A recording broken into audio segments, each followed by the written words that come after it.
اب ہیں توبہ کی شرائط. شروط التوبۃ الصادقۃ، سچی توبہ کی شرائط، کنڈیشنز، یعنی توبہ ہوتی کیسے ہے، اس کے لیے کیا چیزیں ضروری ہیں. ہناک شروط للتوبۃ الصادقۃ لا تصح ولا تقبل الا بها وہی اولا الاسلام. ہناک وہاں، شروط کچھ شروط ہیں، شرطیں ہیں، للتوبۃ الصادقۃ سچی توبہ کی، لا تصح نہیں صحیح ہوتی، ولا تقبل اور نہ قبول کی جاتی ہے، الا بہا مگر ان کے ساتھ، یعنی توبہ تب قبول ہوتی ہے جب یہ شرائط پائی جائیں اس میں. وہی اور وہ ہیں اولاً سب سے پہلے الاسلام، اسلام، مسلمان ہونا. فالتوبۃ لا تصح من کافر، پس توبہ نہیں صحیح ہوتی کسی کافر سے. لأن کفرہ دلیل علی کذبہ، کیونکہ اس کا کفر دلیل ہے اس کے جھوٹا ہونے پر، اس کے جھوٹ پر. فی ادعاء التوبۃ، توبہ کے دعوے میں. توبہ دراصل اللہ کی طرف پلٹنا ہے، تو جب تک انسان اللہ کی بات نہیں مانتا، اللہ پر ایمان نہیں رکھتا، تو پھر توبہ کس چیز کی. تو جو شخص مسلمان نہیں، وہ چاہے توبہ کرتا رہے، اس کی توبہ قبول نہیں، کیونکہ اس کی توبہ کا دعویٰ سچا نہیں. وتوبۃ الکافر، اور کافر کی توبہ کیا ہے، دخولہ فی الاسلام، اس کا اسلام میں داخل ہونا. اولاً پہلے، قال تعالی، اللہ تعالی کا فرمان ہے، وَلَيْسَتِ التَّوْبَةُ لِلَّذِينَ يَعْمَلُونَ السَّيِّئَاتِ، اور نہیں ہے توبہ ان لوگوں کے لیے جو عمل کرتے ہیں برے، یعنی جو برے عمل کرتے رہتے ہیں اور توبہ نہیں کرتے تو ان کی توبہ قبول نہیں. حتی اذا حضر احدہم الموت، یہاں تک کہ، یعنی اس وقت تک برے عمل کرتے رہتے ہیں یہاں تک کہ جب حاضر ہوتی ہے ان میں سے کسی ایک کی موت، قالا تو وہ کہنے لگتا ہے، انی تبت الآن، بے شک میں نے اب توبہ کی. وللذین، اور نہ ان لوگوں کی، یموتون جو مر جاتے ہیں، وہم کفار، اس حال میں کہ وہ کافر ہیں. اولئک، یہی لوگ، اعتدنا لہم، تیار کیا ہے ہم نے ان کے لیے، عذابا الیما، عذاب دردناک. ایسے لوگوں کے لیے ہم نے دردناک عذاب تیار کر رکھا ہے. تو اس سے کیا پتہ چلتا ہے کہ اگر کوئی شخص موت کے وقت تک توبہ نہیں کرتا، یا پھر مرنے کے بعد کوئی اور اس کے لیے توبہ کرتا ہے، تو اس کی توبہ قبول نہیں ہوگی. ثانیاً الاخلاص للہ، اللہ کے لیے خالص ہونا، خالص اللہ کے لیے توبہ کرنا. یہ بہت اہم نقطہ ہے اور ہم سب کے لیے بہت ویلڈ ہے کہ توبہ صرف اللہ کے لیے، دکھاوے کی نہ ہو، کسی انسان کے نظروں میں اچھا بننے کے لیے نہ ہو. فاللہ تعالی لا يقبل من الاعمال الا ما كان خالصا له وحده، پس اللہ تعالیٰ نہیں قبول کرتا اعمال میں سے مگر جو خالص ہو اسی کے لیے، اکیلے اسی کے لیے. لیس لأحد فیہ شیء، نہیں کسی ایک کا کچھ بھی اس میں حصہ. وقد یتوب الانسان، اور کبھی توبہ کرتا ہے انسان، من المعصیۃ، کسی معصیت گناہ سے، لأنہ، کیونکہ وہ، لا یستطیع فعلها، اس کے کرنے کی استطاعت نہیں رکھتا. یعنی بعض اوقات انسان اس لیے کوئی گناہ چھوڑ دیتا کہ وہ کر نہیں سکتا، کرنے کے قابل ہی نہیں رہا. کمن، مانند اس شخص کے جو، لا یجد ثمن الخمر، نہیں پاتا قیمت شراب کی، فیتوب من شربها، تو توبہ کر لیتا ہے اس کے پینے سے. وفی قرارت نفسہ، اور اس کے دل میں، اصل میں قرارہ یا قرار کہتے ہیں ٹھہرنے کی جگہ کو، وان الآخرۃ ہی دار القرار، تو اسی سے قرارہ ہے، ٹھہرنے کی جگہ، سکونت کی جگہ، یعنی اس کے دل میں قرار ہے. اسی طرح رائے کے لیے بھی یہ لفظ استعمال ہوتا ہے، جیسے قرارداد پاکستان. وفی قرارت نفسہ، تو اس کے دل میں پکی بات یہ ہے، انہ، کہ بے شک وہ، لو وجد ثمنہا، اگر پائی اس نے قیمت اس کی، لشتراہا، تو خریدے گا اس کو، وشربہا، اور پیے گا اس کو. فہذا توبتہ باطلۃ لا تصح، تو یہ اس کی توبہ باطل ہے جو درست نہیں. لأنہ لم یخلص للہ تعالی فیہا، کیونکہ اس نے اس میں اللہ کے لیے کوئی اخلاص نہیں رکھا، اللہ کے لیے خالص نہیں کیا اس میں، یعنی توبہ کو. اور کوئی مثال، کسی گناہ کو اللہ کی خاطر چھوڑنے کی بجائے کسی اور وجہ سے چھوڑنا. مثلا اس میں آپ دیکھیے کہ جیسے والدین اپنے بچوں کو، ماں عام طور پر کہتی ہے کہ اگر تم نے یہ کام کیا تو میں تمہارے باپ کو بتاؤں گی. اب وہ بچہ وہ کام نہیں کر رہا صرف کس کے ڈر سے؟ باپ کے ڈر سے.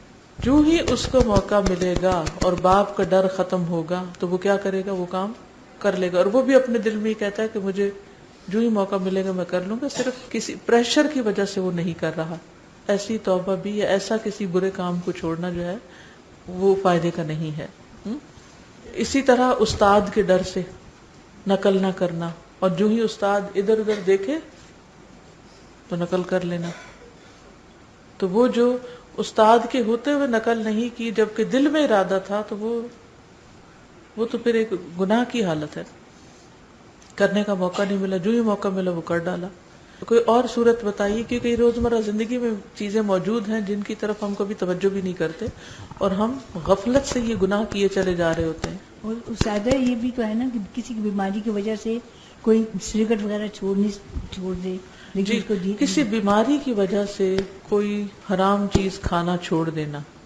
جیسے استاذہ کچھ رسومات ہوتی ہیں مرنے جینے کی یا شادی کی، کچھ لوگوں کے پاس وسائل نہیں ہوتے تو وہ چھوڑ دیتے ہیں، کہتے ہیں میں نے تو اس لیے چھوڑی ہے کہ یہ اللہ تعالیٰ کو ناپسند ہے. جیسے یہ بیماری کی بات ہو رہی تھی نا، جیسے بیماری کی بات ہو رہی تھی تو مثلاً اگر کسی کو یہ پتا ہو کہ شراب پینے سے اس کا لیور جو ہے وہ فیل ہو جائے گا، کام نہیں کرے گا، تو اس وجہ سے وہ شراب چھوڑ دے، اور جس وقت تھوڑی صحت ہو اور گنجائش ہو تو پھر شروع کر دے. تو وہ جو چھوڑنا ہے پرہیز ہے، یعنی کسی بھی چیز کا پرہیز، حرام چیز کا پرہیز، صرف اس لیے کہ وہ ہلاکت کا باعث بن رہی ہے یا دنیاوی کسی نقصان کا باعث بن رہی ہے، چاہے مالی نقصان ہے، چاہے صحت کا نقصان ہے، جسمانی نقصان ہے، تو وہ توبہ میں شامل نہیں ہوتا. اسی طرح انہوں نے جو مثال دی کہ شادی بیاہ کی جو ایسی رسمیں ہیں جو بعض جو بالکل خرافات میں، یہ اسراف میں آتی ہیں، صرف اس لیے نہ کرنا کہ وسائل نہیں، اگر ہوتے اور نیت ہو کہ ہوں گے تو میں ضرور کروں گا تو وہ بھی اس میں شامل ہو جاتا ہے. جی اس کی مثال میں دینے لگی تھی کہ انہوں نے مہندی بہت مطلب ان کے تھا، تو انہوں نے کیا کیا کہ چلو میں درس کروا لیتی ہوں اور ساری رسومات وہی کر لیں، باقی اپنے پیسے بچائے، کھانا شانا نہیں کیا، درس کروا کے تھوڑی سی کچھ رکھ دی چیزیں، اور اس طرح سے اپنا بھی کام کر لیا اور پیسے بھی بچ گئے. اور پھر بعد میں کہتی ہیں کہ چلو تھوڑی دیر تو ہم نے سن لیا اللہ کا نام، رات کو وہی کچھ کریں گے جو مہندی کر کے کرنا تھا. تو اس طرح کی پھر جو توبہ ہے یا نہ کام کرنا بھی تو لوگوں کے لیے ہے، یہ کسی مادی فائدے کے لیے. جی استاذہ حجاب بھی تو اسی میں آتا ہے. فار ایگزامپل آپ پریکٹس نہیں کرتے ہو حجاب کی، لڑکیوں کی شادیاں ہوتی ہیں، اگر ایسے ماحول میں ہو گئی تو وہ پریکٹس کرنے لگ گئے، جیسے ہی موقع ملا دوبارہ سے حجاب چھوڑ دیا. یعنی ماں باپ کے دباؤ سے حجاب پہن لیا اور پھر جب شوہر نے اجازت دی، آزادی دی تو چھوڑ دیا. زیادہ بلڈ پریشر بڑھ جائے گا اس لیے غصہ چھوڑ دیا. اچھا صحیح.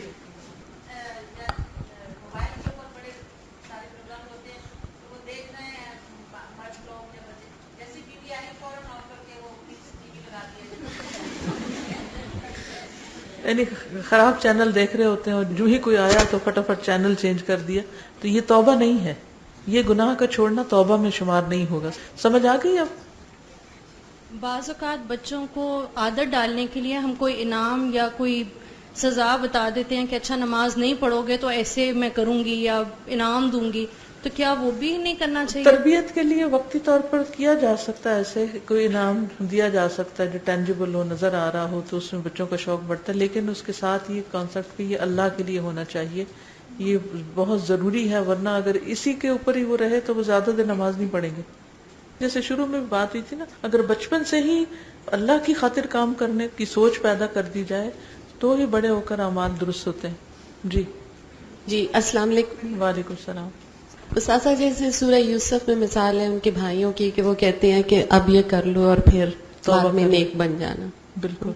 تو بعض اوقات ایسا بھی ہوتا ہے زندگی میں، کوئی ایک ہی وقت ایسا ہوتا ہے اس غلطی کا، اور بعد میں انسان ساری زندگی جو ہے وہ شرمندہ بھی ہوتا ہے، نادم بھی ہوتا ہے، اللہ سے معافی بھی مانگتا ہے، اور ندامت کا احساس جو انسان کو ساری زندگی رہتا ہے. بالکل.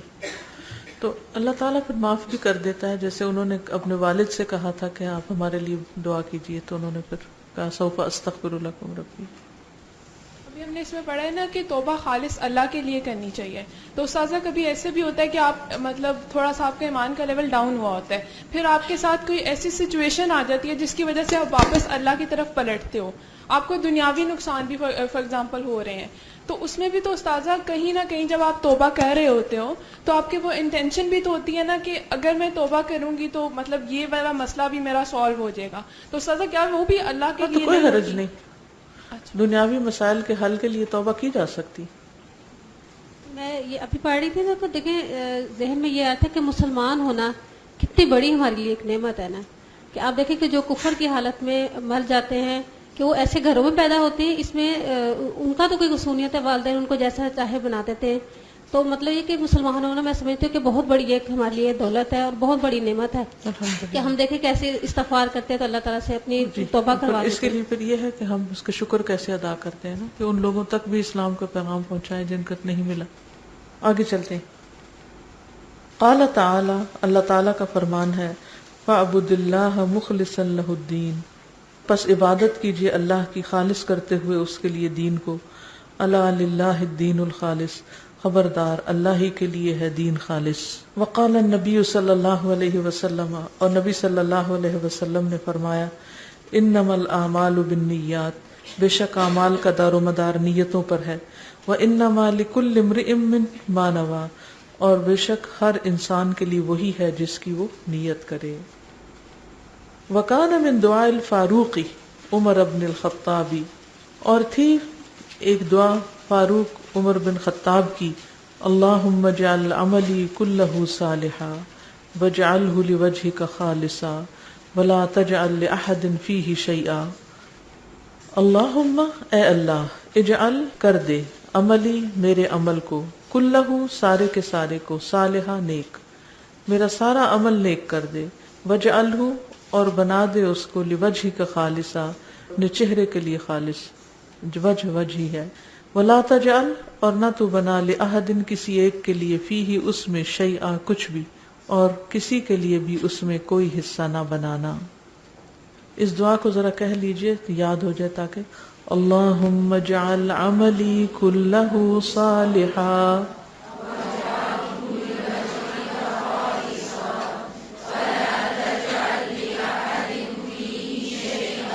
3 دفعہ کہیے.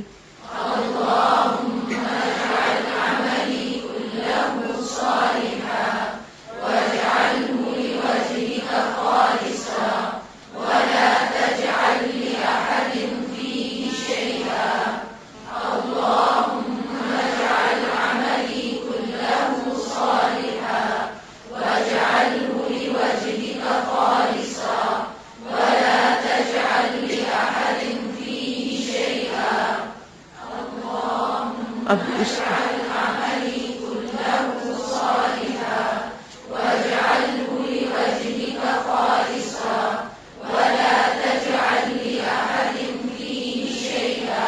اب اپنی کوئی عبادت, کوئی نیکی کا کام, کوئی بھی اچھی چیز یاد کیجیے اور اس کو ذہن میں رکھ کے اس دعا کو خاموشی سے دل میں پڑھیے, جیسے دعا کرتے ہیں اللہ تعالیٰ سے, اس وقت جیسے آپ اللہ سے مانگ رہے ہیں.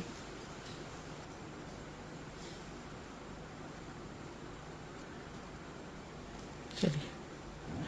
ثالثاً, نمبر 3, الاقلاع عن المعصیت, گناہ سے کنارہ کش ہونا, گناہ سے کنارہ کش ہونا. فلا تتصور صحة التوبة مع الإقامة على المعاصي حال التوبة, أما إذا عابد الذنب بعد التوبة وقد توفرت في التوبة شروطها ومنها الإقلاع عن الذنب فلا تبطل توبته المتقدمة ولكنه يحتاج إلى توبة أخرى وهكذا. فلا تتصور صحة التوبة, تو نہیں تصور کیا جا سکتا توبہ کی صحت کا, مع الاقامتی, قائم رہتے ہوئے, علی المعاصی, گناہوں پر, حالت توبتی, توبہ کی حالت میں. یعنی توبہ کرتے وقت اگر کوئی شخص گناہ پر اصرار کر رہا ہے, گناہ پر قائم ہے, تو وہ توبہ درست نہیں ہوتی. مثلا ایک شخص شراب پی رہا ہے اور کہہ رہا ہے میری توبہ شراب سے, کیا خیال ہے؟ ایک شخص قتل کر رہا ہے اور کہہ رہا ہے توبہ ہے میری قتل سے. ایک شخص غیبت کر رہا ہے اور کہہ رہا ہے توبہ توبہ. کیا خیال ہے؟ عام طور پر ہم ایسے کرتے ہیں نا, اللہ مجھے معاف کرے لیکن فلاں ایسا ہے. تو کیا یہ معافی ہو رہی ہوتی؟ کیا واقعی یہ سچی توبہ ہو رہی ہوتی؟ تو ایسا کرنا بھی درست نہیں. اور کون سی غلطیاں ہیں جن میں ہم ایسے کرتے ہیں؟ جی ہاں, اللہ جھوٹ نہ بلوائے. اور پھر جو چیز ٹی وی دیکھتے ہوئے, غلط سین دیکھتے ہوئے استغفار ساتھ ساتھ کرنا. فلا تتصور صحت التوبة مع الاقامة على المعاصی, گناہوں پر قائم رہتے ہوئے توبہ کے صحیح ہونے کا تصور بھی نہیں کیا جا سکتا. یہ کوئی توبہ نہیں ہے. اما اذا عاود الذنب, جہاں تک اس بات کا تعلق ہے کہ جب وہ دوبارہ کرے گناہ کو, بعد التوبة, توبہ کے بعد, وقد توفرت فی التوبة شروطها, حالانکہ تحقیق پائی گئی توبہ میں اس کی شروط. یعنی اب ایک صورت یہ ہے کہ گناہ کرتے ہوئے توبہ کر رہا ہے لیکن سچی توبہ نہیں, صرف زبانی توبہ ہے. اور ایک یہ ہے کہ توبہ کر چکا, چھوڑ چکا, سچی توبہ تھی لیکن پھر دوبارہ غلطی کر لی. ایسا ہوتا ہے, بہت دفعہ ایسا ہوتا ہے کہ توبہ کرتے ہیں اور پھر اسی چیز کی طرف پھسل جاتے ہیں, سلپ ہو جاتے ہیں. وقد توفرت فی التوبۃ شروطها, حالانکہ توبہ میں اس کی ساری شرائط موجود تھی. ومنها الاقلاع عن الذنب, اور انہی میں سے گناہ سے باہر نکلنا, کنارہ کش ہونا. فلا تبطل توبته المتقدمہ, تو نہ باطل ہوگی یا نہ ختم ہوگی اس کی پہلی توبہ. یعنی سچویشن کیا ہے, گناہ کیا, شرمندگی ہوئی, توبہ کی, توبہ پر قائم رہا کچھ عرصہ, کچھ زمانہ, پھر برے دوست ملے, ماحول کوئی خراب ملا, دوبارہ اسی میں پڑ گیا, اب توبہ اس نے توڑ دی. تو وہ جو پہلی توبہ کی تھی وہ توبہ باطل نہیں ہوگی. اس پہلی توبہ سے پچھلے گناہ تو معاف ہو چکے ہیں, لیکن اب اس توبہ کے بعد اب تک جو اس نے اب جو دوبارہ شروع کیا تو نئے سرے سے گناہ شروع ہوں گے. ٹھیک ہے, یعنی توبہ توڑنے سے پچھلے گناہ دوبارہ ایکٹیو نہیں ہو جاتے, ٹھیک, وہ انویلڈ ہی رہتے ہیں. وَلَكِنَّهُ يَحْتَاجُ إِلَىٰ تَوْبَةٍ أُخْرَىٰ, لیکن وہ محتاج ہوتا ہے ایک دوسری توبہ کا, یعنی اسے دوبارہ توبہ کرنی ہوتی ہے عن الذنب, گناہ سے.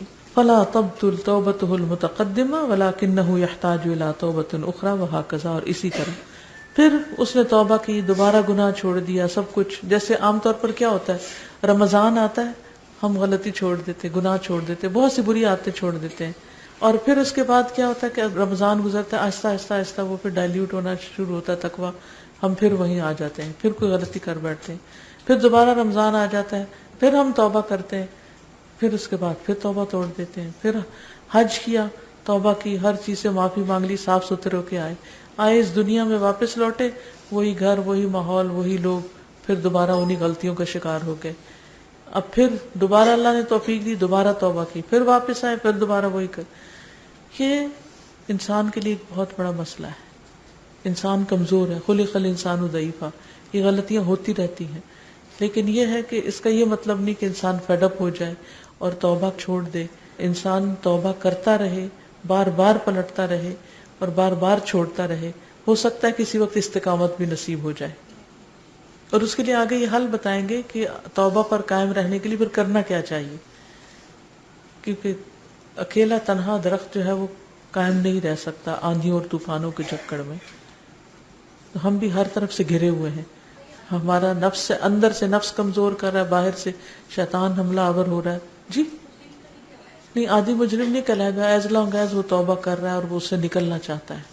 تجدید توبہ کرتا رہے گا, اور اگر وہ رنگے ہاتھوں پکڑا گیا, موت کے فرشتے آ گئے, تو پھر ایسے ہی ہے جیسے کوئی رنگے ہاتھوں دنیا میں مجرم پکڑا جائے, تو پھر اس کی آخری جو چیز ہے وہ وہی شمار ہوگی جو اس کی غلطی. یہ نہیں دیکھا جائے گا کہ پیچھے ماضی میں یہ توبہ کر چکا ہے اور چھوڑ چکا تھا. کس کو کنسیڈر کیا جائے گا؟ آخری عمل کو. اس لیے حسن انجام کی دعا ضرور کیا کریں.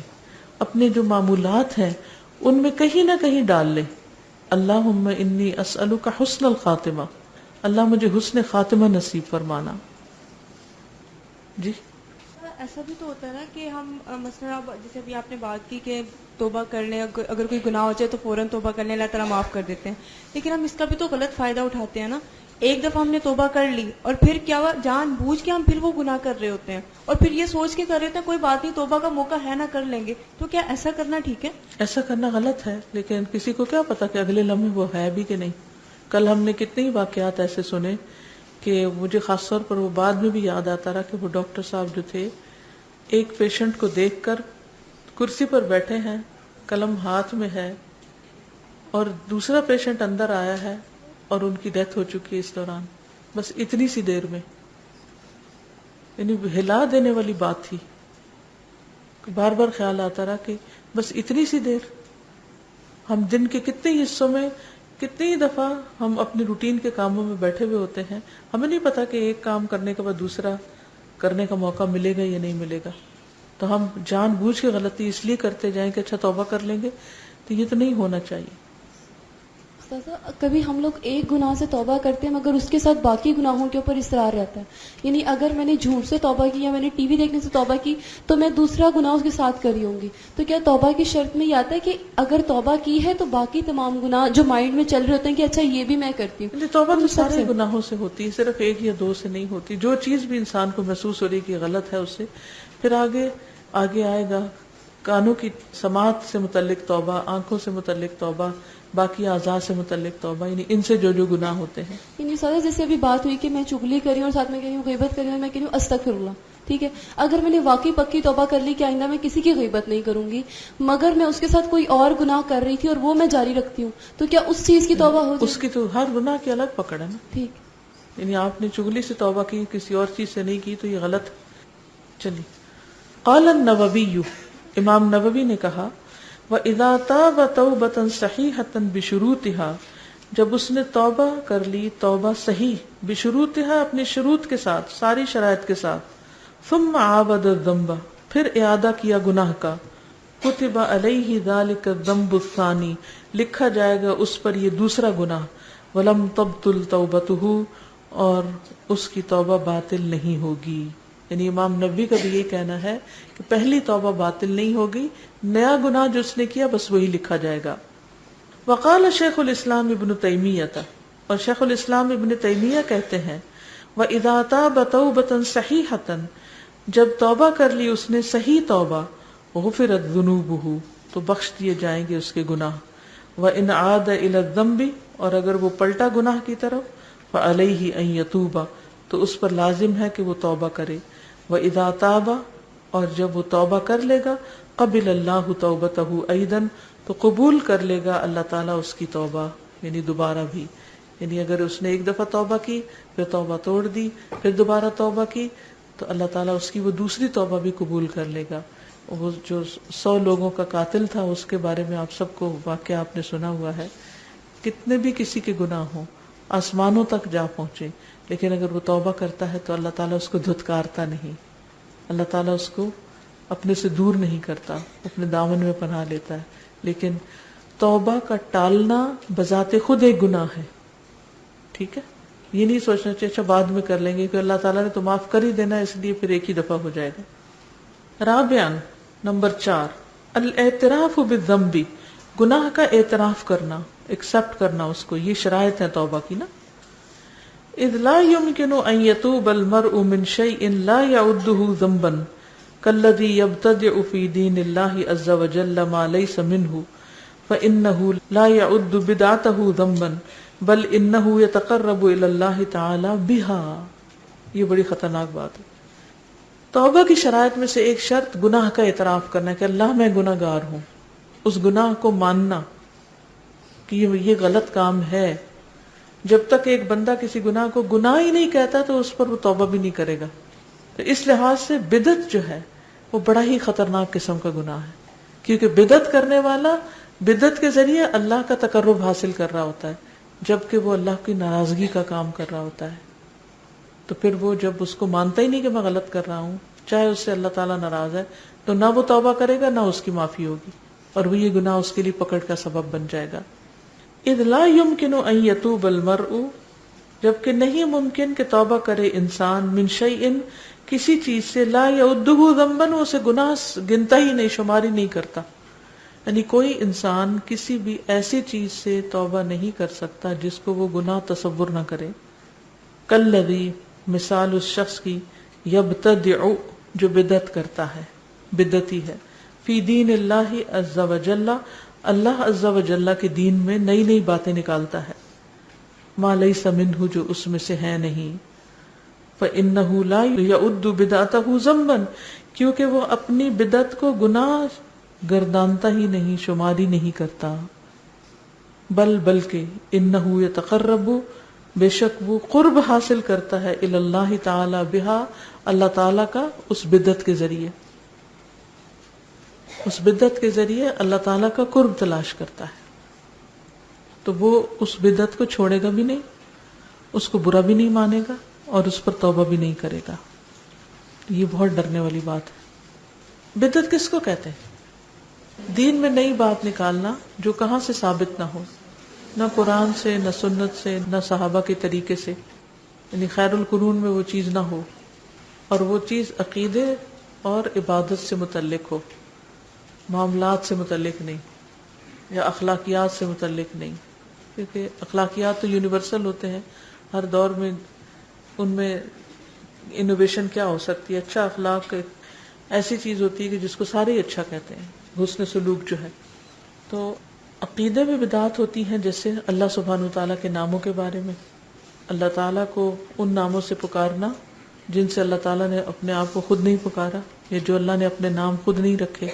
مثلا اللہ تعالیٰ کو آرٹسٹ کہنا، پینٹر کہنا، آرکیٹیکٹ کہنا، ڈاکٹر کہنا، یہ الہاد ہے اللہ کے ناموں میں، اور یہ ایک بدعت ہے، یعنی عقیدے کی بدعت، اسماء و صفات کی بدعت ہے. اسی طرح عبادات میں اپنی مرضی سے اضافہ کر لینا، اپنی مرضی سے وہ کام کرنا جس کی کوئی دلیل نہ ملتی ہو، اور یہ سمجھنا کہ یہ اللہ تعالیٰ کے پسندیدہ چیز ہے. مثلا شکرانے کے نفل پڑھنا، شکرانے کا صرف سجدہ ہوتا ہے، نفل نہیں ہوتے. ٹھیک ہے، سجدہ شکر تو ہے، اور اس کے ہمارے یہاں رواج ہی کوئی نہیں سجدہ شکر کا. نبی صلی اللہ علیہ وسلم کو جب کوئی اچھی خبر ملتی، مثلا کسی لشکر کی کامیابی کے بارے میں ان کو پتہ چلتا، یا اور کوئی خوشی کی خبر ملتی، تو وہ کیا کرتے؟ دیر اینڈ دین سجدہ کرتے تھے. آپ میں سے کتنے لوگ سجدہ شکر ادا کرتے ہیں؟ سجدہ اکثریت نہیں کرتی، کیونکہ ہمیں اس کا کانسیپٹ نہیں ہے، اور اس میں کھلاڑی عام طور پہ کر رہے ہوتے ہیں. جب وہ گول کرتے ہیں تو ایک دم وہیں پر زمین پر سجدہ کر دیتے ہیں. تو شکرانے کے نفل نہیں ہے، توبہ کے نفل ہے، لیکن شکرانے کے کوئی نفل نہیں ہے. ٹھیک ہے، تو جس چیز کا پتہ چلتا جائے اس چیز کو کہ وہ سنت سے ثابت نہیں، انسان آرام سے چھوڑتا جائے. ٹھیک، چلیے یہاں تک اگر آپ کچھ کہنا چاہیں کہیے، پھر میں آگے چلوں گی تاکہ توبہ کی شرائط آج پوری کر لیں ہم. جی السلام علیکم استاذہ. وعلیکم السلام. استاذہ اگر ہم سجدہ شکر ادا کر لیں کسی بھی کام کے شکرانے کے طور پر، لیکن پھر نوافل بھی پڑھ لیں، جیسے میرے بیٹے کا ایکسیڈنٹ ہوا، اللہ تعالیٰ نے اس کو بچا لیا تو میں نے 2 نوافل پڑھے تھے، تو یہ غلط کیا تھا؟ دیکھیں نبی صلی اللہ علیہ وسلم سے ثابت نہیں ہے. ٹھیک ہے، ٹھیک، جزاک اللہ. میرا بھی کویسچن یہی تھا کہ جیسے شکرانے کے میرا کوئی کام ہو گیا اور میں نے شکرانے کے نفل پڑھوں گی، تو پھر میں نے یہ اسی میں آ جائے گا کہ شکرانے کے نفل پڑھے یا صرف سجدہ شکر کافی؟ اب میں نے 100 کہا تھا تو کیا کروں؟ 100 سجدے کر لیں. آپ منت میں تو نہیں ہے یہ؟ نظر مانی ہوئی ہے نا آپ نے. جی ویسے ہی نفل پڑھ لیں، پھر نفل کی نیت سے پڑھ لیں. اوکے. آپ استاذہ یہ جو بدعت حسنہ کا کنسیپٹ ہے، دیکھیں بدعت تو بدعت ہی ہوتی ہے نا. تو زیادہ کچھ لوگ تعویل کرتے ہیں بدعت کو بری بدعت کر کے کرتا ہے، یعنی میں بدعت سیئہ کرنے لگا ہوں. استاذہ وہ دلیل حضرت عمر کی دیتے ہیں کہ حضرت عمر نے وہ جو وہ تراویح لفظی معنی میں استعمال کیا تھا انہوں نے، کیونکہ جو حضرت عمر نے کیا تھا وہ سب کی دلیل موجود تھی. نماز میں قرآن کا پڑھنا، جماعت سے نوافل کا پڑھنا، نبی صلی اللہ علیہ وسلم کا امامت کرنا، انہوں نے تو سب صرف لوگوں کو اکٹھا کیا تھا. جیسے حضرت ابو بکر نے قرآن مجید کو اکٹھا کیا تھا، حضرت عمر نے لوگوں کو تراویح پہ اکٹھا کر لیا. تو یعنی یہ چیزیں پہلے سے موجود تھی، صرف ایک ڈسپلن قائم کیا تھا، کوئی نئی چیز تھوڑی ایجاد کی تھی. استاذہ اگر کوئی خود بدعت نہیں کر رہا اور گھر والوں کو بھی اس نے بتایا ہے کہ یہ سارا اس کے بارے میں ایکسپلین بھی کیا ہوا ہے، لیکن پھر بھی اگر کوئی اسے جیسے یہ 11ویں وغیرہ کا ختم ہوتا ہے، اس طرح کی بدعت ہیں، تو وہ اسے کہا جاتا ہے، اسے ڈانٹ کے کہ تم نے کھانا بنانا ہے، تو وہ پھر ختم گھر والے دلائیں گے، تو وہ جب کھانا بناتی ہے تو اسے خود بھی انہیں فیل ہوتا ہے کہ میں یہ غلط کر رہی ہوں، تو لیکن انہیں بنانا بھی پڑتا ہے، تو کیا کیا جائے اس حال میں؟ وہ کھانا تو کسی نے کھانا ہی ہے نا، اگر وہ اس عمل میں شریک نہیں ہے تو اگر جتنا بچ سکتی ہیں اتنا اس سے بچیں. لیکن وہ کھانا بنایا ہی اس لیے جائے کہ ختم 11ویں کا دلانا ہے. ان کی نیت تو نہیں نا، وہ تو نہیں دینا چاہتی نا، وہ تو ایک الا مستررتم والی بات ہے، اضطراری کیفیت ہے، تو گھر سے نکال دیں گے اگر کھانا نہیں بنائے گی. ایسے ہوتا ہے ساسوں میں ایسے. لیکن یہ ہے کہ وہ صرف کھانا ہی نہ بناتی تھی، وہ اصلاح کا کام بھی کرے، اگر اس کو خود پتا ہے تو دوسروں کو بھی سمجھائے. یہ 11ویں جو ہے نا صرف بدعت نہیں ہے بلکہ شرک بھی ہے، لیکن چھوٹی سی چیز نہیں ہے. جی بن میں ڈال دیا جائے، وہ تو پرندے بھی نہ کھائیں، کیونکہ شرک ہے اس میں سراسر. قبول نہ کریں، ایگزیکٹلی قبول ہی نہ کریں. ایک دفعہ بتا دیں کہ ہم یہ نہیں کھاتے، آئندہ سے بھیجیں گے بھی نہیں. پھر وہ پوچھیں گے آپ سے کیوں نہیں کھاتے، تو آپ کے پاس دلائل ہونے چاہیے تاکہ ان کو بھی روک سکیں. استاذہ حرم میں ہم نے 20 تراویح پڑھی، تو کیا وہ بھی بدعت ہے؟ رات کا قیام 20 تراویح کے علاوہ. دیکھیے اس وقت فتویٰ سیشن نہیں ہے تو مجھے معاف کر دیجئے، کیونکہ 10 ایک امام پڑھاتا ہے، 10 ایک امام پڑھاتا ہے، ٹھیک ہے. ہم ساری نہیں پڑھ سکتے. نوافل کی نیت سے پڑھ لیں، نوافل میں تو کوئی وہ نہیں، جتنے مرضی نفل پڑھیں. میرا سوال ہے کہ نبی صلی اللہ علیہ وآلہ وسلم کے 99 نام ہیں، ان میں حرف مقطعات بھی ہیں، طٰہٰ، یاسین اور اسی طرح، تو یہ ملا کے 99 بنائے گئے ہیں، تو کیا ان کو یاد کرنا یا پڑھنا یا گھروں میں لٹکانا بدعت ہے؟ اول تو یہ ہے کہ حروف مقطعات کا تو مطلب ہی کسی کو نہیں پتا، تو ان کو کہاں سے الہام ہو گیا کہ یہ نبی صلی اللہ علیہ وسلم کا نام ہے؟ یہ تو ثابت ہی نہیں ہے. اور پھر دوسری بات یہ کہ ان کو یاد کرنے کا صحابہ نے تو یہ کام نہیں کیا تھا.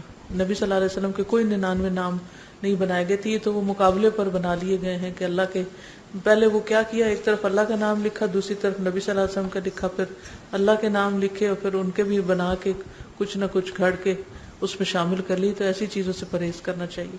چلیے آگے چلتے ہیں. وفی حدیث الافک قال النبی صلی اللہ علیہ وسلم لعائشہ رضی اللہ عنہا اما بعد یا عائشہ انه قد بلغنی عنک کذا وکذا فان کنت بریئۃ فسیبرئک اللہ وان کنت الممت بذنب فاستغفر اللہ وتوبی الیہ فان العبد اذا اعترف ثم تاب تاب اللہ علیہ.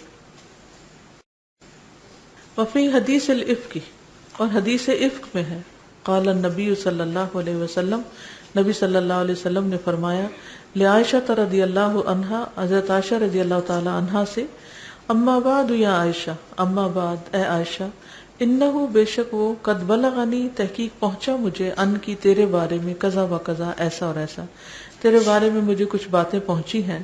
فإن كنت بریئۃ، اگر تم پاک ہو یعنی بری ہو، فسیبرئک اللہ، تو اللہ تعالیٰ تمہیں تمہاری پاکی بیان کر دے گا، تمہاری برات نازل کر دے گا. وَإِن كُنْتِ، اور اگر ہو تم الممتی ملبس ہوئی ہو، بذنب کسی گناہ میں، فاستغفر اللہ، تو بخشش مانگو اللہ سے، وتوبی الیہ، اور توبہ کرو اس کی طرف. فإن العبد، کیونکہ بندہ، اذا اعترف، جب اعتراف کر لیتا ہے، ثم تاب، پھر توبہ کر لیتا ہے، تاب اللہ علیہ، تو اللہ اس پر مہربان ہو جاتا ہے. تو اس سے کیا پتہ چلتا ہے کہ گناہ کا اعتراف جو ہے وہ ضروری ہے توبہ کے لیے. ومن ہنا کانت المعصیۃ اقل خطورۃ من البدعۃ، اور یہاں سے پتہ چلتا ہے کہ معصیت جو ہے وہ بدعت سے کم خطرے کی چیز ہے. یعنی گناہ جو ہے وہ بھی نقصان دہ ہے لیکن بدعت سے کم، بدعت زیادہ بڑا گناہ ہے. لأن المعصیۃ، کیونکہ گناہ کرنے والا، یتاب منہا، اس سے توبہ کر لیتا ہے، فی الغالب اکثر اوقات. اما البدعۃ، لیکن بدعت، فلا یتاب منہا فی الغالب، نہیں توبہ کی جاتی اس سے اکثر، کیونکہ وہ نیکی سمجھ کے کی جا رہی ہوتی ہے. خامساً، نمبر 5، الندم علی ما سلف من الذنوب، ندامت کا ہونا. الندم ندامت علی ما سلفا، اس پر جو گزر گیا، من الذنوب، گناہوں میں سے، یعنی پچھلے گناہوں پر ندامت، شرمندگی، وہکذا المخالفات، اور اسی طرح مخالفتیں، ولا تتصور التوبة الا من نادم خائف وجل مشفق على نفسه مما حصل منه، ولذلك قال النبي صلی اللہ علیہ وسلم الندم توبۃ، وہکذا المخالفات، اور اسی طرح مخالفات، ولا تتصور التوبۃ، نہیں تصور کی جا سکتی توبہ، الا من نادم، مگر نادم انسان سے جو ندامت اختیار کرتا ہے، خائف، ڈرنے والے سے، وجل، ڈرنے والے سے، مشفق، خوف زدہ، علی نفسہ، اپنی ذات پر، مما حصل منہ، اس سے جو اس سے ہو چکا، ولذالک قال النبی صلی اللہ علیہ وسلم، اسی لیے نبی صلی اللہ علیہ وسلم نے فرمایا الندم توبۃ، بہت ہی خوبصورت جملہ ہے یہ، الندم توبۃ، نادم ہونا توبہ ہے، یعنی توبہ میں شرمندگی ضروری ہے، اپنے گناہ کا اعتراف ضروری ہے، اس بات کا دکھ ضروری ہے کہ میں نے غلط کیا، میں نے اللہ کی نافرمانی کی، اللہ سبحانہ وتعالیٰ کی جناب میں گستاخی کی، ریگریٹس کا ہونا اور اندر ایک گلٹ کا ہونا یہ ضروری ہے. جب کوئی انسان گلٹی ہوتا ہے تو اس سے اس کی توبہ قبول ہوتی ہے. سادساً، نمبر 6، رد المظالم الی اہلہا، لوٹانا مارے گئے حقوق کا اس کے اہل کی طرف. مظالم مارے گئے حق، لوگوں کے مارے گئے حقوق ان کو واپس لوٹانا. ان کانت المعصیۃ متعلقۃ بحقوق الآدمیین، اگر ہو گناہ متعلق انسانوں کے حقوق سے، قال النبی صلی اللہ علیہ وسلم، نبی صلی اللہ علیہ وسلم نے فرمایا، من کانت لہ مظلمۃ لأحد، جو شخص کے ہو اس کے لیے اس کے ہاں کوئی مارا ہوا حق کسی ایک کا، من ارد، عزت میں سے، او شیء، یا کسی چیز میں سے، فلیتحللہ منہ، بس چاہیے کہ معاف کرا لے اس سے، الیوم، آج ہی، قبل اللہ یکون دینار ولا درہم، اس سے پہلے کہ کوئی دینار اور درہم نہ ہو، یعنی دنیا میں ہی معاف کرا لے، کیونکہ قیامت کے دن کیا ہوگا، انسان کو اپنی نیکیاں دینی پڑیں گی. ان کان لہ عمل صالح، اگر ہوں گے اس کے اچھے اعمال، اخذ منہ، لے لیے جائیں گے اس سے، بقدر مظلمتہ، اس کے حق کے بقدر. وَإِن لَمْ تَكُنْ لَهُ حَسَنَاتٌ، اور اگر اس کے پاس نیکیاں نہ بچی، نہ ہوئی، اخذ من سیئات صاحبہ، تو لے لیے جائیں گے گناہ اس کے حقدار سے، فحمل علیہ، تو وہ ڈال دیے جائیں گے اس پر. مطلب یہ ہے کہ جس نے کسی کی عزت یا کسی اور چیز پر ظلم کیا تو اسے چاہیے کہ وہ آج ہی اس سے معاف کرا لے. یہ انتظار نہ کرے کہ عمرے پہ جائیں گے تو پھر معاف کرا لیں گے، یا کسی خاص وقت میں معاف کرائیں گے، نہیں، آج ہی معاف کرا لیں. اگر آپ کو پتہ ہے کہ آپ نے کسی کے ساتھ برا کیا ہے، زیادتی کی ہے، اس سے پہلے کہ وہ دن آئے جس میں نہ کوئی دینار ہوگا نہ درہم ہوگا، خصوصاً مالی لین دین جو ہے. عام طور پر لوگوں کی عادت ہوتی ہے قرضہ لے کے واپس نہیں کرتے، زکوٰۃ نہیں دیتے، وہ دوسروں کا حق ہے، غریبوں کا حق ہے. اسی طرح اور بھی کسی سے کوئی چیز، یعنی کیش نہیں، کائنڈ میں کوئی چیز ادھاری لی، کوئی برتن آیا وہ واپس نہ کیا، کپڑے ہوئے وہ واپس نہ کیے. اسی طرح گاؤں میں لوگ کھانے پینے کی چیزیں اسی طرح ناپ تول کے ایک دوسرے کو، کبھی آٹا لینے جاتے ہیں، کبھی آلو لینے جاتے ہیں، ایک دوسرے وہ ادھار پہ لے رہے ہوتے ہیں. بعض لوگ دکانداروں کے ساتھ ادھار کیے ہوئے ہوتے ہیں. تو ان سب چیزوں کو واپس کرنے کی نیت ہونی چاہیے. اور اگر کبھی انسان طاقتور ہوتے ہوئے کسی کا حق مار جائے تو پھر صرف اللہ سے توبہ نہیں بلکہ جس مسکین کا حق مارا ہے اس کو بھی لوٹائے، چاہے کتنا ہی عرصہ کیوں نہ گزر چکا ہو. اس سے پہلے کہ وہ دن آئے جس میں نہ کوئی دینار ہوگا نہ درہم. اگر اس کا نیک عمل ہوگا تو اس کے ظلم کے بقدر اس سے لے لیا جائے گا، اور اگر اس کی نیکیاں نہ ہوئی تو مظلوم کے گناہ ظالم پر ڈال دیے جائیں گے. سابعاً، نمبر 7، وقوع التوبۃ قبل الغرغرۃ، غرغرہ سے پہلے توبہ کا واقع ہونا. یعنی توبہ حلق میں روح کے اٹکنے سے، غرغرہ ہوتا ہے روح کا حلق میں اٹکنا، نکلنے سے پہلے جب وہ ایک آخری آواز ہوتی ہے. والغرغرۃ، اور غرغرہ، ہی علامۃ من علامات الموت، یہ موت کی علامتوں میں سے ایک علامت ہے. تصل فیہا الروح الی الحلقوم، جس میں روح حلق تک پہنچ جاتی ہے. فلا بد ان تکون التوبۃ قبل الموت، تو ضروری ہے کہ ہو توبہ موت سے پہلے پہلے، کما قال سبحانہ، جس طرح اللہ سبحانہ وتعالی نے فرمایا ہے وَلَيْسَتِ التَّوْبَةُ لِلَّذِينَ يَعْمَلُونَ السَّيِّئَاتِ، اور نہیں ہے توبہ ان لوگوں کے لیے جو برے کام کرتے ہیں، حَتَّى إِذَا حَضَرَ أَحَدَهُمُ الْمَوْتُ، اس سے پہلے کہ ان میں سے کسی ایک کی موت کا وقت آ جائے، قالا، تو وہ کہنے لگے انی تبت الآن، بے شک میں نے توبہ کی اب، وَلَلَّذِينَ، اور نہ ان لوگوں کے لیے، یموتون، جو مر جاتے ہیں، وہم کفار، اس حال میں کہ وہ کافر ہیں، اولئک اعتدنا لہم عذابا علیما، ایسے لوگوں کے لیے ہم نے دردناک عذاب تیار کر رکھا ہے۔ اور توبہ ان لوگوں کی نہیں جو برے کام کرتے جاتے ہیں، یہاں تک کہ جب ان میں سے کسی کے پاس موت آ جاتی ہے تو وہ کہتا ہے بے شک میں نے اب توبہ کر لی، یعنی موت کی علامتیں دیکھ کر، فرشتہ دیکھ کر، اور نہ ہی ان کی جو اس حال میں مرتے ہیں کہ وہ کافر ہوتے ہیں، یہی وہ لوگ ہیں جن کے لیے ہم نے دردناک عذاب تیار کر رکھا ہے۔ تو اللہ تعالی ہمیں اس سے محفوظ رکھے۔ ابھی جو زلزلہ آیا تھا تو آپ کے منہ پر کون سے الفاظ تھے؟ اکثریت کا یہی تھا کہ استغفار کر رہے تھے۔ وہ تو الحمدللہ اس لیے بھی بہت فائدے کی چیز ہے کہ ما کان اللہ معذبہم وانت فیہم، کہ اللہ تعالیٰ انہیں عذاب نہیں دے گا جب تک نبی صلی اللہ علیہ وسلم ان کے درمیان موجود ہیں، اور وہ ان کو عذاب نہیں دے گا جب تک کہ وہ استغفار کرتے رہیں۔ نبی صلی اللہ علیہ وسلم کے بعد تو صرف اب استغفار ہی رہ گئی ہے عذاب سے بچنے کے لیے، تو بہت اچھی بات ہے، لیکن ساتھ کلمہ بھی پڑھ لینا چاہیے، کیونکہ کوئی پتہ نہیں کہ کس وقت کیا چیز اوپر آ گری، کتنے لوگ اس حادثے میں بھی چلے گئے ہیں۔ امید ہے آپ شکرانے کے طور پر صدقہ خیرات کر رہے ہوں گے اور زلزلہ والوں کے لیے کچھ نہ کچھ جمع کر رہے ہوں گے۔ یہاں بھی لکھا ہوا تھا کہ زلزلہ زدگان کی امداد کی اپیل کر دیجیے۔ تو یہ ہے کہ ہم میں سے ہر ایک کو اپنے آپ کو وہاں رکھ کے دیکھنا چاہیے کہ اگر ہم وہاں ہوتے تو ہم اپنے لیے کیا چاہتے۔ جن علاقوں میں خاص طور پر زلزلے کی وجہ سے نقصان ہوئے جانی اور مالی، پہاڑی علاقے، برف باری ہو چکی ہے، سخت سردی ہے، تو اپنے آپ کو وہاں رکھ کے دیکھیے کہ آپ اپنے لیے کیا چاہیں گے، کیا دینا چاہیں گے، کیا لینا چاہیں گے۔ اپنے آپ کو دینے والوں میں نہیں، لینے والوں میں کھڑا کر کے پھر دیں، کیونکہ جو دینا ہوگا وہ بندوں کو نہیں دینا، وہ اللہ کو دینا ہے۔ anyway، تو استغفار جو ہے وہ انسان کو عذاب سے محفوظ رکھتی ہے اور انہیں انسان کو بری موت سے بچاتی ہے۔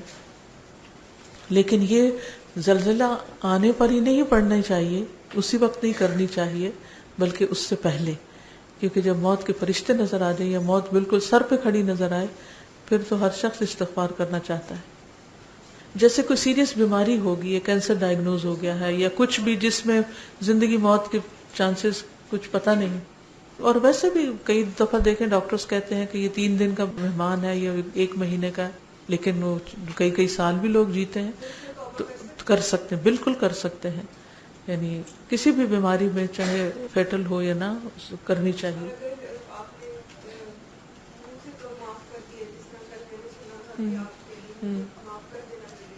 جی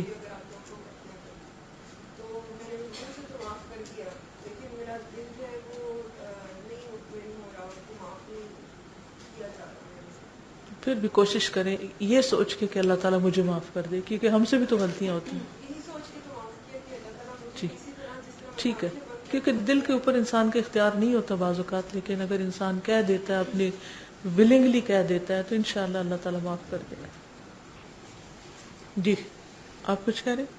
جی والدین کے لیے، سب مومنوں کے لیے کر سکتے ہیں، ربنا اغفر لی ولوالدی وللمؤمنین یوم یقوم الحساب، آلریڈی کر رہے ہیں ان کے لیے ہم، نہیں اس طرح تو اپنے لیے کرنا ہے نا۔ جی وقال النبی صلی اللہ علیہ وسلم، اور نبی صلی اللہ علیہ وسلم نے فرمایا، ان اللہ یقبل توبۃ العبد ما لم یغرغر، بے شک اللہ قبول کرتا ہے بندے کی توبہ جب تک کہ اس کی روح حلق میں نہیں اٹک آتی۔ اخی الحبیب، اے میرے پیارے بھائی، خذ من شبابک قبل الموت والحرم وبادر التوبۃ قبل الفوت والندم واعلم بانک مجزی ومرتہن وراقب اللہ واحذر زلۃ القدم۔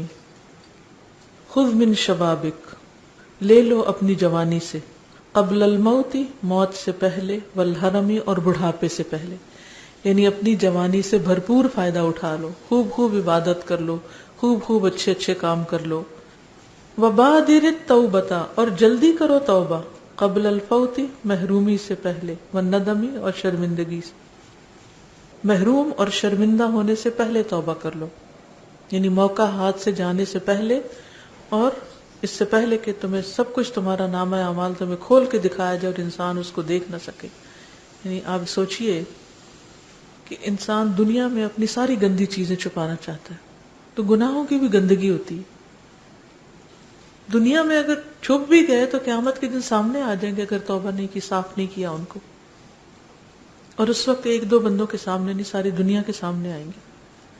جیسے اگر کسی نے چوری کی ہے، وہ غنیمت کا مال چوری کیا ہے، بکری چرائی ہے تو بکری کندھوں پہ آ کھڑی ہے کہ ممی آئے گی. اسی طرح بھینس ہے یا گائے ہے یا کپڑا ہے تو وہ پھڑپھڑا رہا ہوگا، سونا چاندی ہے تو بول رہا ہوگا. تو قیامت کے دن، اور خصوصاً وہ لوگ جو دنیا میں دوسروں کے عیب اچھالتے ہیں، دوسروں کی برائیاں کرتے ہیں اور دوسروں کو شرمندہ کرتے ہیں، قیامت کے دن ان کے عیبوں کو کھولا جائے گا سب کے سامنے. اور جو دنیا میں دوسروں کے عیب چھپاتے ہیں، اللہ تعالیٰ ان کے عیب چھپائے گا. تو اس سے پہلے کہ وہ ندامت کا وقت آئے تم ابھی توبہ کر لو. یعنی اگر ہم نے گناہوں کی معافی نہ مانگی تو یہ ساری گندگی ساتھ جائے گی اور وہاں پٹوری کھل جائے گی. کس قدر شرمندگی ہوگی. اگر ہم گھر کے کام کر رہے ہیں اور کپڑے گندے ہوں، کوئی آ جائے تو ہم کیا کرتے ہیں؟ پہلے کپڑے تبدیل کرتے ہیں، پھر اس کے سامنے جاتے ہیں. کیوں؟ وہ بھی تو کبھی گندا ہوتا ہوگا، کیا فرق پڑتا ہے، آپ چلے جائیں. نہیں، آپ صاف ہو کے جاتے ہیں، چہرے پہ کچھ لگا ہو، بالوں پہ، کپڑے پہ، پاؤں پہ. گھر سے نکلتے ہیں صاف ستھرے ہو کے نکلتے ہیں. کیوں صاف ستھرے ہو کے نکلتے ہیں؟ کیونکہ آپ اپنی کسی گندگی کو کسی کے سامنے رکھ کے شرمندہ نہیں ہونا چاہتے. تو بالکل اسی طرح گناہوں کو بھی گندا دیکھا کریں کہ یہ گندگی ہے میرے سر پہ، تو پھر آپ کو توبہ کرنے میں آسانی ہوگی. وَاعْلَمْ بِأَنَّكَ مَجْزِيٌّ، جان لو کہ تم بدلہ پانے والے ہو. وَمُرْتَحَنٌ، اور گروی رکھے ہوئے ہو، تمہاری جان نہیں چھوٹنے کی. ہر شخص اپنے گناہوں کے عوض رہن میں ہے، ہر شخص کو بدلہ ملنے والا ہے. وَرَاقِبِ اللَّهَ وَاحْذَرْ زَلَّةَ الْقَدَمِ، اور اللہ تعالیٰ کو ہمیشہ پیش نظر رکھو، اللہ کی نگرانی کا احساس رکھو. وَاحْذَرْ زَلَّةَ الْقَدَمِ، اور قدم کے پھسلنے سے ڈرو. لِأَنَّ الشَّمْسَ إِذَا طَلَعَتْ مِن مَغْرِبِهَا، کیونکہ سورج جب طلوع ہو گیا اپنے مغرب سے، آمن الناس اجمعون، تو ایمان لے آئیں گے سارے لوگ. وَتَيَقَّنُوا بِقُرْبِ قِيَامِ السَّاعَةِ، اور وہ یقین کر لیں گے قیامت کے قریب آنے کا. وَلَكِنَّ التَّوْبَةَ وَالْإِيمَانَ عِنْدَ ذَلِكَ لَا تَنْفَعُ، لیکن توبہ اور ایمان لانا اس وقت فائدہ نہ دے گا. قال النبی صلی اللہ علیہ وسلم، نبی صلی اللہ علیہ وسلم نے فرمایا، ان اللہ عز وجل، بے شک اللہ عز وجل نے، جعل بالمغرب بابا، مغرب کی طرف ایک دروازہ بنایا ہے. مسیرت ارضہ، اس کی چوڑائی کا فاصلہ 70 عاما، 70 سال کا ہے.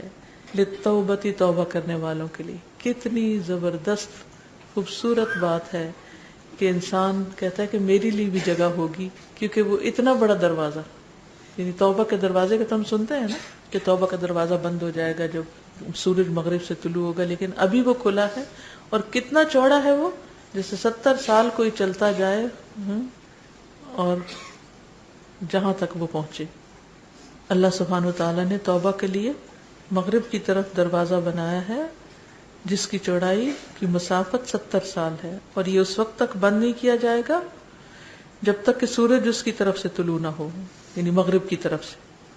لا یغلق، نہیں بند کیا جائے گا، ما لم تطلع الشمس، جب تک کہ طلوع نہ ہو سورج، من قبلہ، اسی کی طرف سے. جب اس طرف سے سورج نکل آئے گا پھر وہ دروازہ بند ہو جائے گا، پھر کسی شخص کی توبہ قبول نہیں ہوگی. وذالک قول اللہ عز وجل، اور یہ اللہ تعالیٰ کا فرمان ہے، یوم یأتی بعد آیات ربک، جس دن آئیں گی بعض نشانیاں تیرے رب کی، لا ینفع نفسا ایمانہا، نہ فائدہ دے گا کسی جان کو ایمان اس کا، لم تکن آمنت من قبل، جو اس سے پہلے ایمان نہ لائی، او کسبت فی ایمانہا خیرا، یا اس نے اپنے ایمان میں کوئی نیکی نہ کمائی ہوگی. وقال ان اللہ یبسط یدہ باللیل لیتوب مسیء النہار، بے شک اللہ تعالیٰ پھیلاتا ہے اپنا ہاتھ رات کے وقت تاکہ توبہ کرے دن کا گناہگار. وَيَبْسُطُ يَدَهُ بِالنَّهَارِ اور پھیلاتا ہے اپنا ہاتھ دن کے وقت لِيَتُوبَ مُسِيءُ اللَّيْلِ تاکہ توبہ کر لے رات کا گناہگار حَتَّى تَطْلُعَ الشَّمْسُ مِن مَغْرِبِهَا یہاں تک کہ سورج طلوع ہو جائے اس کے مغرب کی جانب سے. یعنی اللہ تعالیٰ ہر وقت توبہ قبول کرنے کو تیار ہے، لیکن ایک لمٹ رکھ دی گئی، ایک اینڈ رکھ دیا گیا کہ اس کے بعد نہیں. تو ہمیں نہیں پتا کہ وہ وقت کب آ جائے، تو اس سے پہلے پہلے توبہ کر لینی چاہیے. اب آپ کچھ کہنا چاہیں تو جی.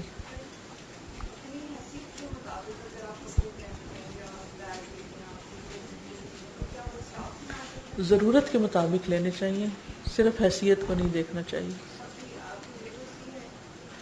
ٹھیک ہے ہاں، لیکن اس میں بھی پھر آپ دیکھیے کئی اور چیزیں بھی شامل ہو جاتی ہیں، مقابلہ بازی اور دکھاوا، پھر کئی لوگوں کا حق بھی مارا جاتا ہے. وہ صرف شوق نہیں رہتا ہے، اس کے ساتھ پھر دوسروں کے لیے بھی آپ ایک مثال قائم کر دیتے ہیں. آپ دیکھیے کہ جتنے بھی لوگ اسراف کرتے ہیں وہ تو اپنے لیے کر رہے ہوتے ہیں، لیکن باقی لوگ کیا کرتے ہیں؟ وہ ان کے مقام پہ آنے کے لیے جھوٹ، فریب، رشوت، ہر چیز کا سہارا پھر لینے لگتے ہیں، کیونکہ وہ ٹرینڈ سیٹ ہو جاتا ہے ان کے لیے کیسا. لیکن ہماری طرف سے نیت نہیں نہ ہوتی. پھر بھی اعتدال اچھا ہے.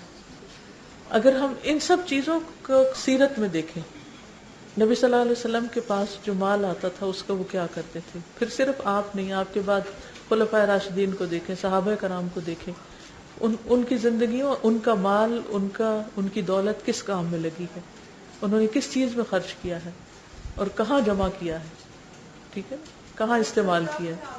پھر بھی اعتدال اچھا ہے، اعتدال اچھا ہے. چلیے، سبحانک اللہم و بحمدک اشہد ان لا الہ الا انت استغفرک و اتوب الیک. السلام علیکم و رحمۃ اللہ وبرکاتہ.